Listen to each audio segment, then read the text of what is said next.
Hi friends, Loan Tech சேனலுக்கு உங்களை நான் வெல்கம் பண்றேன். இன்னைக்கு இந்த வீடியோல எந்த ஒரு பேங்கிங் ப்ராடக்ட் பத்தி நம்ம பார்க்க போறோம் அப்படின்னு பாத்தீங்கன்னா, மேடம் என்னோட ஃப்ரெண்டோட salary வெறும் 15,000 ரூபாய் தான் மேடம். ஆனா அவனுக்கு ப்ரீ அப்ரூவ் லோன் வந்து 3 லட்சம் வந்துச்சு. நான் எடுத்துட்டேன் மச்சான் அப்படின்னு சொல்றான். இன்னொரு ஃப்ரெண்ட் பாத்தீங்கன்னா அவனோட salary 21,000 ரூபாய் தான் மேடம். ஆனா எனக்கு அவன் 5 லட்சம் ப்ரீ அப்ரூவ் லோன் வந்தது. நான் எடுத்துட்டேன் மச்சான் அப்படின்னு சொல்றான். இவங்க எல்லாரை விட salary எனக்கு அதிகம் தான் மேடம். நான் அவங்க எல்லாரை விட அதிகமா தான் வாங்குறேன். ஆனா எனக்கு ஒரு ப்ரீ அப்ரூவ் லோன் கூட வர மாட்டேங்குது. ஏன் என்னோட சிபில் ஸ்கோர் கூட நல்லா இருக்கு. இது வரைக்குமே நான் எந்த ஒரு இஎம்ஐயுமே டிலே பண்ணாம ஆன் டைமுக்கு பேமெண்ட் பண்ணிட்டு வரேன். எனக்கு ஒரு ப்ரீ அப்ரூவ் லோன் கூட கிடைக்க மாட்டேங்குது. இந்த ப்ரீ அப்ரூவ் லோன் வந்து பேங்க்ல எதை பேஸ் பண்ணி மேடம் கொடுக்குறாங்க, இதை நான் தெரிஞ்சுக்கணும் அப்படின்னா எனக்கு நிறைய கன்ஃபியூஷன் இருக்கு அப்படின்னு இந்த மாதிரி ப்ரீ அப்ரூவ் லோன் பத்தி டீடைல்ஸ் வேணுமா, உங்களுக்கான வீடியோ தான் இந்த வீடியோ. ஸோ வீடியோக்குள்ள போறதுக்கு முன்னாடி நம்மளோட சேனலை இதான் ஃபர்ஸ்ட் டைம் பாக்குறீங்க அப்படின்னா சப்ஸ்கிரைப் பண்ணாதவங்க சப்ஸ்கிரைப் பண்ணிக்கோங்க, பெல் பட்டன் இருக்கும் அதையும் ஆக்டிவேட் பண்ணிக்கோங்க. அப்பதான் நான் போடுற இந்த மாதிரி பேங்கிங்கோட வீடியோட அப்டேட் எல்லாம் உங்களுக்கு இமீடியட்டா வரும். ஸோ வாங்க இப்ப நம்ம வீடியோக்குள்ள போலாம். பேங்கிங்கை பொறுத்த வரைக்கும் இந்த ப்ரீ அப்ரூவ் லோன் அப்படின்றது நான் இதுக்கு முன்னாடி சொன்ன மாதிரி சேலரி வச்சு ப்ரீ அப்ரூவ் லோன் வந்து கொடுக்க போறது கிடையாது. எதை பேஸ் பண்ணி ப்ரீ அப்ரூவ் லோன் கொடுக்குறாங்க, ப்ரீ அப்ரூவ் லோன்னா ஃபர்ஸ்ட் என்ன அப்படின்றத ஃபர்ஸ்ட் பார்ப்போம். அதோட அட்வான்டேஜஸ் என்ன, டிஸ்அட்வான்டேஜஸ் என்ன அப்படின்றத நம்ம செகண்ட் பார்ப்போம். So first pre approve loan அப்படின்றது எதை பேஸ் பண்ணி கொடுக்குறாங்க அப்படின்னா, ஃபர்ஸ்ட் உங்களுக்கு எந்த பேங்க்ல ப்ரீ அப்ரூவ் லோன் வரணுமோ அந்த பேங்க்ல ஒரு ரிலேஷன்ஷிப் அப்படின்றது ஒன்று இருக்கணும். ரிலேஷன்ஷிப் அப்படின்றது என்னன்னு பார்த்தீங்கன்னா, இப்போ மார்க்கெட்ல பிரசண்டா ப்ரீ அப்ரூவ் லோன் வந்து பார்த்தீங்கன்னா எப்படிலாம் கொடுக்குறாங்கன்னா, ஃபர்ஸ்ட் சேலரி அக்கௌண்ட் ஹோல்டருக்கு ப்ரீ அப்ரூவ் லோன் கொடுத்துட்டு இருந்தாங்க. இப்போ வந்து பார்த்தீங்கன்னா நீங்க ஒரு பேங்கோட கிரெடிட் கார்டை வந்து ப்ராப்பரா யூஸ் பண்றீங்க, ஒரு 6 மாசம் ப்ராப்பரா யூஸ் பண்றீங்க, கார்டோட யூசேஜஸ் நல்லா இருக்கு, ஆன் டைமுக்கு கிரெடிட் கார்டோட பில் பேமெண்ட் பண்றீங்க அப்படின்னா கிரெடிட் கார்டை பேஸ் பண்ணி உங்களுக்கு ப்ரீ அப்ரூவ் லோன் அப்படின்றதும் ஒன்று கொடுத்துட்டு இருக்காங்க. இதை தவிர்த்து பார்த்தீங்கன்னா ஆப் லோனும் பார்த்தீங்கன்னா நீங்க ஆல்ரெடி எடுத்து ப்ராப்பரா பே பண்ணிருந்தீங்க அப்படின்னா அகைன் உங்களுக்கு ப்ரீ அப்ரூவ்ல டாப் அப் பண்ணி அந்த ஆப்லயும் கொடுத்துட்டு இருக்காங்க. ஸோ இந்த ப்ரீ அப்ரூவ் லோன் எல்லாமே பேங்கை பொறுத்த வரைக்கும் நான் பேங்கிங்கை பொறுத்த வரைக்கும் எதை பேஸ் பண்ணி கொடுக்குறாங்க அப்படின்னா, உங்களுக்கு சேலரி அக்கௌண்ட் இருக்கு, சேலரி அக்கௌண்ட்ல எனக்கு ப்ரீ அப்ரூவ் லோன் வரணும் அப்படின்னு கேட்டீங்கன்னா உங்களோட சேலரி வந்து பாத்தீங்கன்னா எவ்வளவு கிரெடிட் ஆகணும் அப்படின்னு பாத்தீங்கன்னா அதுக்கு எந்த லிமிட்டுமே கிடையாது. உங்களோட சேலரி 8,000 ரூபாயும் கிரெடிட் ஆகலாம், 1 லட்சமும் கிரெடிட் ஆகலாம், 50,000 ரூபாயும் கிரெடிட் ஆகலாம், எவ்வளவு வேணாலும் கிரெடிட் ஆகலாம். பட் கிரெடிட் ஆகிற அமௌண்ட்ல உங்களோட அவைலபிள் பேலன்ஸ், நீங்க பேங்க்ல எப்படி பேலன்ஸ் மெயின்டைன் பண்றீங்க அதை தான் ஃபர்ஸ்ட் அவங்க வந்து பார்ப்பாங்க. ஸோ இந்த ப்ரீ அப்ரூவ் லோன் அப்படின்றது வந்து பாத்தீங்கன்னா ஃபுல் அண்ட் ஃபுல் உங்களோட பேங்கிங் டிரான்சாக்சனை பேஸ் பண்ணி மட்டும்தான் கொடுக்குறாங்க. ரெண்டாவது சிபில் ஸ்கோர் அதெல்லாம் பேஸ் பண்ணி கொடுப்பாங்க. ஃபர்ஸ்ட் பேங்கிங் டிரான்சாக்சன் அப்படின்றத எப்படி நம்ம வந்து அதை வந்து நம்ம வந்து டிரான்சாக்சனை மெயின்டைன் பண்றது அப்படின்னு கேட்டீங்கன்னா, உங்க சேலரி வந்து ஃபார் எக்ஸாம்பிள் 30,000 ரூபாய் கிரெடிட் ஆகுது அப்படின்னா உடனே 30,000 ரூபாய் சேலரி கிரெடிட்டட் வந்த உடனே நம்ம அதுல போயிட்டு ஒரு 25,000 ரூபாய் ஸ்வைப் பண்ணி எடுத்துறது. அதுக்கப்புறம் இருக்க 5,000 ரூபாயை அந்த மாசம் ஃபுல்லா வச்சு செலவு பண்ணி மந்த் எண்ட்ல அதையுமே செலவு பண்ணிட்டு ஜீரோ பேலன்ஸ்ல வச்சிருக்கிறது அடுத்த மாசம் 30,000 ரூபாய் வர வரைக்கும். ஸோ இந்த மாதிரி நீங்க பண்ணீங்க அப்படின்னா கண்டிப்பா உங்களுக்கு ப்ரீ அப்ரூவ் லோன் வராது. ஸோ எங்களோட நீடு அந்த மாதிரி இருக்கு மேடம், அப்ப நான் எப்படி மேடம் அப்படின்னு கேட்டீங்கன்னா, ஸோ அது உங்களோட பினான்சியல் சுச்சுவேஷன் உங்களுக்கு தான் தெரியும். நான் அப்படி சொல்ல வரல.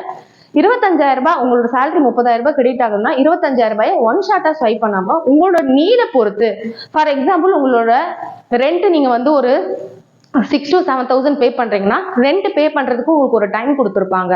10ஆம் தேதிக்குள்ள ரெண்ட் பே பண்ணணும் அப்படின்னா நீங்க 10,000 மட்டும் ஒரு 10ஆம் தேதிக்குள்ள நீங்க வித்ட்ரா பண்ணிட்டு பேலன்ஸ் இருக்கிற அமௌண்ட்டை நீங்க வந்து அகைன் ஒரு 10 days 15 டேஸ்க்கு அவைலபிள் பேலன்ஸ்ல வச்சுட்டு எப்போ உங்களுக்கு நீட் இருக்கோ அந்த டைம்ல மட்டும் ஸ்வைப் பண்ண மாதிரி பாருங்க.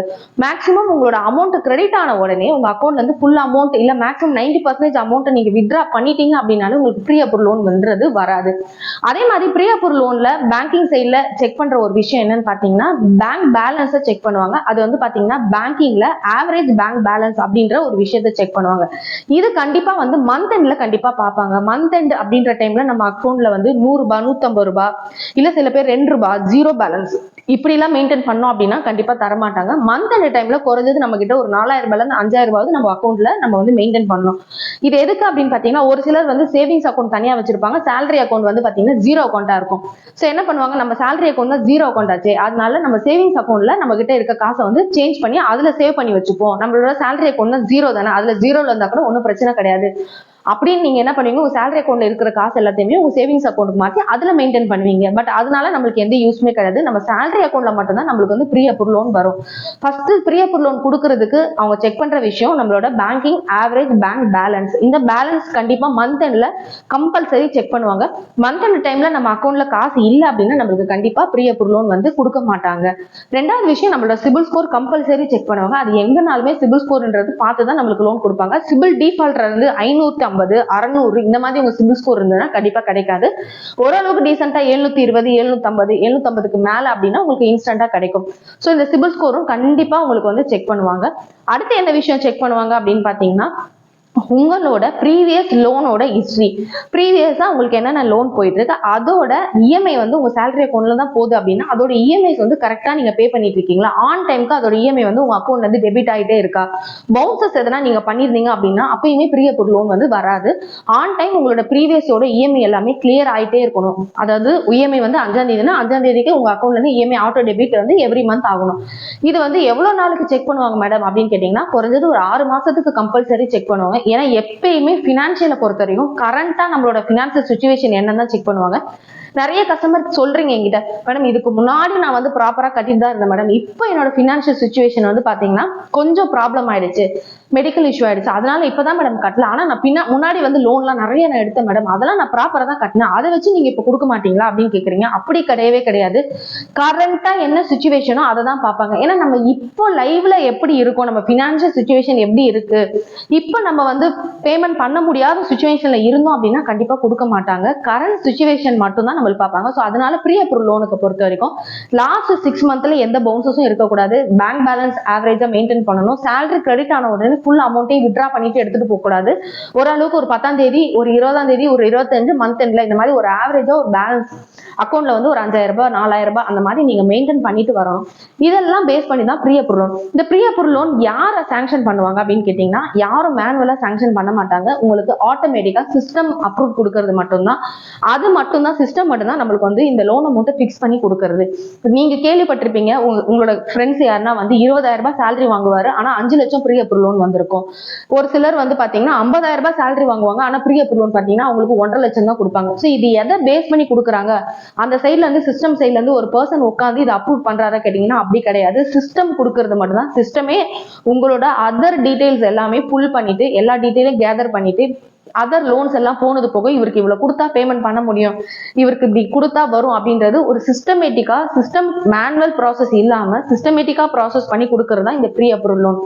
சோ இதுதான் ப்ரீ அப்ரூவல் லோன். இது உங்களுக்கு புரிஞ்சிருக்கும்னு நினைக்கிறேன்.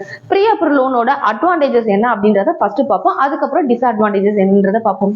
அட்வான்டேஜை பொறுத்த வரைக்கும் நம்மளுக்கு வந்து பாத்தீங்கன்னா ப்ரீ அப்ரூவல் லோனை பொறுத்த வரைக்கும் இன்ஸ்டன்டா கிரெடிட் ஆயிடும். ப்ரீ அப்ரூவல் லோன் இருக்கு மேடம் அப்படின்னு உங்களுக்கு கால் பண்ணி சொல்றாங்க அப்படின்னா அவங்க கேட்கிற ஃபியூ டீடைல்ஸ் மட்டும் கொடுத்தீங்கனாலே வித்தின் ஒரு 1 ஹவர்ல உங்களுக்கு அக்கௌண்ட்ல ஃபண்ட் வந்து கிரெடிட் ஆயிடும். ஸோ இன்ஸ்டன்ட் ப்ராசஸ் வந்து ப்ரீ அப்ரூவல் லோன்ல இருக்கு. கரெக்டுங்களா? இதுக்கு முன்னாடி நீங்க ப்ரீ அப்ரூவல் லோன் எடுத்திருந்தீங்கன்னா இது நீங்க வந்து கண்டிப்பா இதை நீங்க வந்து மேட்ச் பண்ணி பார்த்துக்கோங்க. ஆமா மேடம் எனக்கு வந்து காலையில பேசினாங்க, மத்தியானத்துக்குள்ள எனக்கு அக்கௌண்ட்ல காசு வந்துருச்சு, கரெக்டுங்களா? ஸோ ப்ரீ அப்ரூவல் லோனை பொறுத்த வரைக்கும் இன்ஸ்டன்டா உங்களுக்கு வந்து ஃபண்ட் வந்து கிரெடிட் ஆயிடும். மற்ற இடத்துல நம்ம அப்ளை பண்ணோம்னா கண்டிப்பா 2 to 3 ஒர்க்கிங் டேஸ் ஆகும். எப்போ ஃபண்ட் வரும், ஐயோ காசு வந்துருச்சா நம்ம வெயிட் பண்ண வேண்டிய அவசியமே கிடையாது. இன்ஸ்டன்ட் வந்து உங்களுக்கு காசு கிரெடிட் ஆயிடும். இது ஃபர்ஸ்ட் அட்வான்டேஜ். ரெண்டாவது அட்வான்டேஜ் என்னன்னு பாத்தீங்கன்னா இவங்க அப்படியே கச்சமுச்சா டாக்குமெண்ட்லாம் கேட்க மாட்டாங்க. நிறைய டாக்குமெண்ட் லிஸ்ட் ஆஃப் டாக்குமெண்ட்ஸ் எல்லாம் கேட்க மாட்டாங்க. நீங்க ஜஸ்ட் இ மேண்டேட் மட்டும் பண்ணணும். அவங்களோட லோன் டென்யூர் வந்து கன்ஃபர்மேஷன் மட்டும் என்ன அமௌண்ட் வேணும், எவ்வளவு இஎம்ஐ, இந்த டீடைல் அவங்க கொடுக்கறத நம்ம அக்செப்ட் பண்ணிட்டு இ மேண்டேட் மட்டும் நம்ம கம்ப்ளீட் பண்ணாலே நம்மளுக்கு நம்மளோட ப்ராசஸ் முடிஞ்சிடும். இது தவிர்த்து நிறைய டாக்குமெண்ட் லிஸ்ட் ஆஃப் டாக்குமெண்ட் எல்லாம் கேட்டு அதெல்லாம் அந்த மாதிரி நிறைய டாக்குமெண்ட் எதுவுமே கொடுக்க தேவையில்ல. ஒன்லி இ மேண்டேட் மட்டும் கம்ப்ளீட் பண்ணா போதும். ஒரு சில இடத்துல உங்களோட ஐடி ப்ரூஃப் மட்டும் கேட்பாங்க, அதுவுமே கூட நம்மளுக்கு இப்ப கேட்கறது கிடையாது. இ மேண்டேட் அப்படின்ற ஒரு விஷயத்தை மட்டும் நீங்க கம்ப்ளீட் பண்ணாலே போதும்.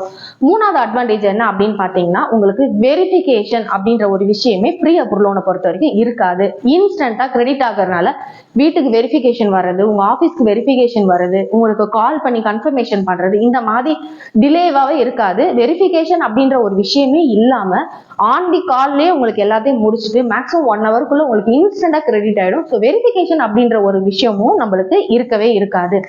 ஸோ இது வந்து அட்வான்டேஜஸ். டிஸ்அட்வான்டேஜஸ் என்ன அப்படின்னு பாத்தீங்கன்னா ஒரே ஒரு டிஸ்அட்வான்டேஜ் தான் ப்ரீ அப்ரூவல் லோனை பொறுத்த வரைக்கும். அது என்ன அப்படின்னு பாத்தீங்கன்னா ரேட் ஆஃப் இன்ட்ரெஸ்ட்.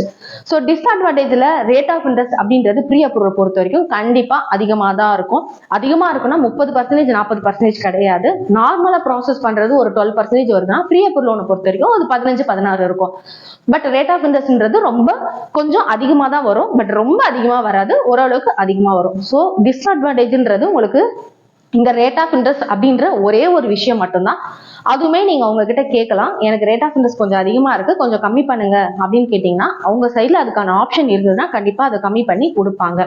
ஸோ இதை தவிர்த்து இந்த ப்ரீ அப்ரூவல் லோன் பத்தி உங்களுக்கு வேற எதனா டவுட் இருக்கு, ப்ரீ அப்ரூவல் லோன் அப்படின்றது எனக்கு வந்துச்சு ஆனா ரேட் ஆஃப் இன்ட்ரெஸ்ட் உள்ள அதிகமா காமிக்குது, இது நான் எடுக்கலாமா வேண்டாமா, இந்த மாதிரி லோன் பத்தி பர்சனல் லோன் தேவைப்படுது, எனக்கு வந்து அதர் பேங்க்ல நான் ஹை ரேட்ல லோன் எடுத்துட்டேன், எனக்கு வந்து பாத்தீங்கன்னா கிரெடிட் கார்டு அவுட்ஸ்டாண்டிங் இருக்கு, நிறைய பர்சனல் லோன்ஸ் இருக்கு, இது எல்லாத்தையும் ஒரே லோனா மாத்தி கொடுங்க, எனக்கு HDFC சேலரி அக்கௌண்ட் இருக்கு, என்னோட சேலரி 35,000 ரூபாய், எனக்கு ஒரு 5 lakhs தேவைப்படுது, இந்த மாதிரி உங்களுக்கு பர்சனல் லோன் பத்தி எனி டவுட் நீங்க any time loan taker contact பண்ணி உங்களோட டீட்டெயில நீங்க கேட்டு தெரிஞ்சுக்கலாம். பர்சனல் லோன் தான் நாங்க ப்ராசஸ் பண்ணி கொடுத்துட்டு இருக்கோம். ஸோ லோன் வேணும்னாலும் நீங்க தாராளமா லோன் டேக்கர் கான்டாக்ட் பண்ணி லோன் அவைல் பண்ணிக்கலாம். தேங்க்யூ. சப்போர்ட்